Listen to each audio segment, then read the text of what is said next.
Então, o karatê, na sua concepção original, ele era uma arma de guerra, né? Uma arma de defesa pessoal, uma arma de preservação da propriedade, da família, né?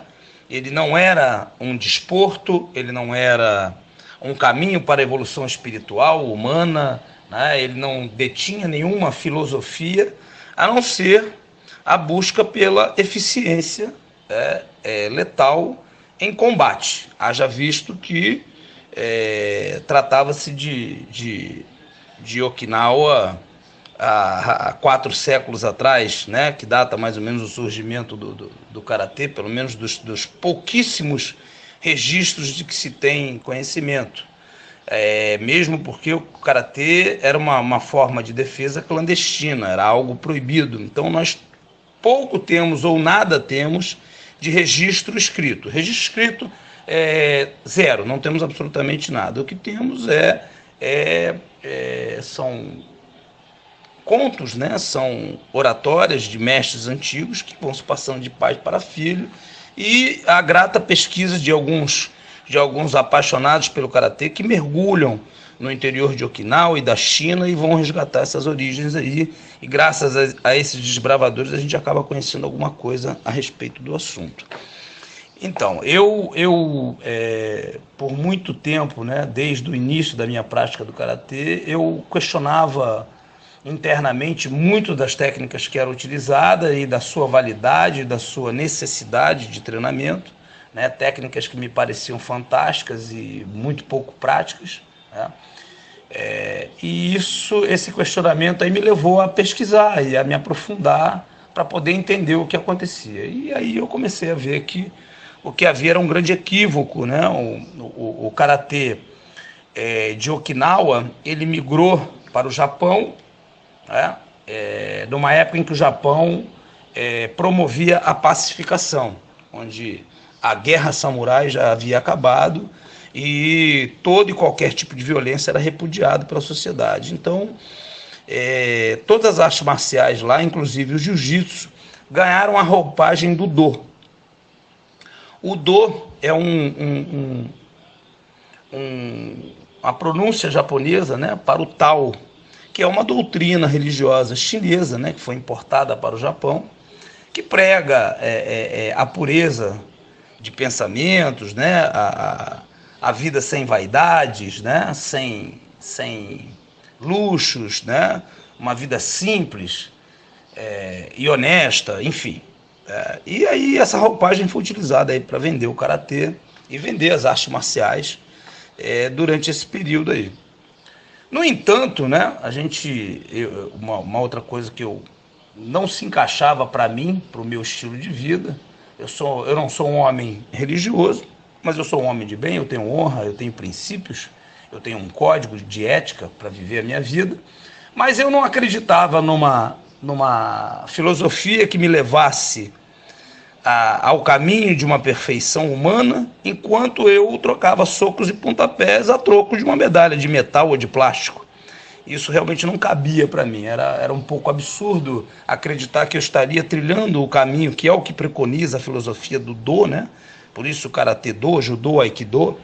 Eu não acreditava estar trilhando este caminho filosófico a partir do momento que eu estava saindo no tapa com alguém para ser campeão de alguma coisa. Isso é o cúmulo da vaidade, é o cúmulo da cobiça, né? Bom, enfim, tudo bem, tem o seu aspecto válido, tanto é que eu competi o tempo que eu pude, mas pensando por esse lado, a competição acaba sendo uma coisa altamente antagônica à filosofia que se propunha nesse tipo de karatê.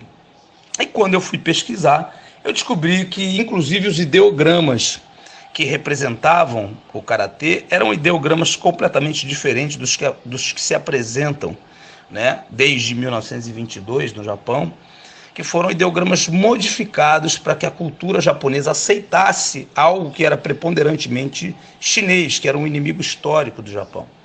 O karatê, vindo de Okinawa, ele tinha uma influência muito grande, inclusive os ideogramas originais, a tradução literária deles seriam técnica dos punhos chineses, quer dizer, isso seria de péssimo gosto para se introduzir no Japão. Então isso teve que ser mudado e os ideogramas passaram a ser mãos vazias, né? E o do com aquela conotação de ser um caminho, uma via, né? Então a tradução literária ficava mais ou menos caminho das mãos vazias. Essa mãos vazias em analogia a uma vida simples, desapegada de desejos mundanos, ou seja, aquela filosofia que eu já comentei a respeito.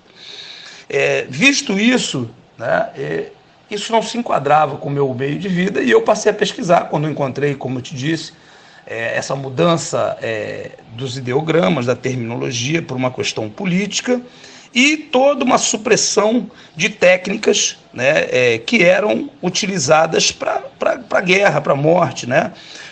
E acabei descobrindo que o karatê, na verdade, era um MMA da antiguidade. O karatê, o original de Okinawa, né, ele era um MMA da antiguidade, porque como polo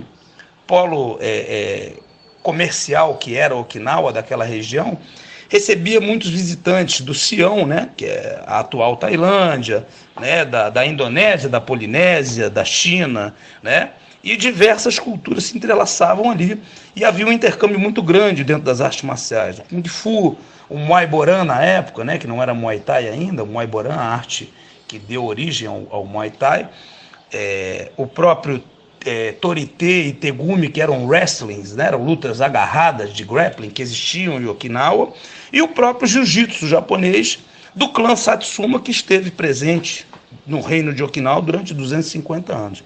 Isso tudo aí permeou e deu origem ao surgimento do karatê, uma luta híbrida que misturava todos esses conceitos técnicos, mas com um quê de física aplicada ali, trabalho biomecânico diferenciado, que é exatamente o que diferencia o karatê das demais lutas, tá? Golpes em curva, em linha, saltando, girando, né? Isso tem em qualquer luta. O que difere uma luta da outra é a metodologia empregada para a obtenção de força, de potência, de energia em cada golpe. Isso é que vai diferenciar uma técnica da outra, tá?